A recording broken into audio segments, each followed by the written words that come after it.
Bonsoir, donc je m'appelle Paulin et inutile de vous dire que j'étais ravie d'intégrer le wagon et que j'en parlais énormément en famille et en leur expliquant que l'aboutissement de la formation était le développement d'une application qui devait nous faciliter la vie, en tout cas à certains d'entre nous. Et ma fille a réagi tout de suite. Et en fait, elle est pédiatre à l'hôpital Saint-Joseph de Marseille. Elle travaille une semaine sur deux aux urgences, puis en néonatologie. Et elle m'a dit, ce serait vraiment super si les parents pouvaient avoir une application qui les aiderait à déterminer la nécessité ou non de se rendre aux urgences. Et savez-vous que un quart des passages aux urgences concernent les enfants de moins de 15 ans et que pourtant 10% seulement sont hospitalisés. Urgence Enfant est donc une application qui va, via des critères liés aux symptômes les plus communs chez les enfants, des critères d'âge, de poids et d'antécédents, va déterminer deux parcours via un algorithme qui va regrouper les données. Donc le parcours d'urgence ou une redirection vers une documentation adaptée. Prenons l'exemple d'Argane, une jeune maman qui a un bébé qui va avoir bientôt 3 mois et qui, un dimanche matin, se réveille, son bébé pleure et il gémit. Au premier contact de peau, elle se rend compte en fait qu'il est chaud. Elle lui prend sa température et il a 38,5. Michel, son enfant, est né le 15 juin 2020. Il pèse 5 kilos.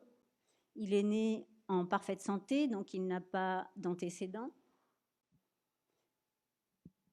Voilà, il n'a absolument pas d'antécédents. Le seul symptôme apparent, c'est la fièvre.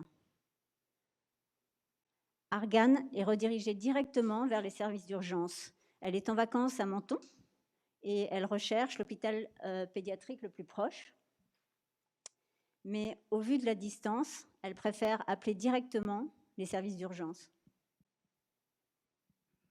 Le deuxième parcours aurait pu être une redirection vers les informations qui aideraient les enfants, les parents à être informés sur les préconisations, la prévention, et qui serait en fait voilà, une aide à la prise de décision également. Donc tous les symptômes sont répertoriés dans l'index et les symptômes les plus courants. Et reprenons notre exemple de la fièvre, qui est une des causes les plus courantes de consultation aux urgences.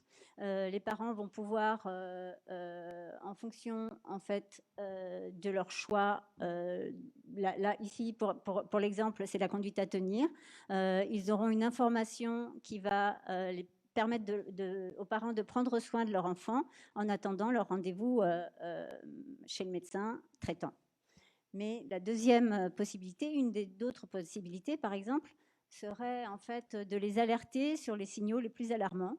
Il faut savoir que en fait, ces informations sont basées sur les documentations médicales que l'on donne aux parents lors de leur consultation aux urgences. Et ainsi, comme vous pouvez le voir, Urgence Santé, en conclusion, c'est une application qui va aider à la prise de décision au bon moment, qui va rassurer les parents tout en les informant. Voilà.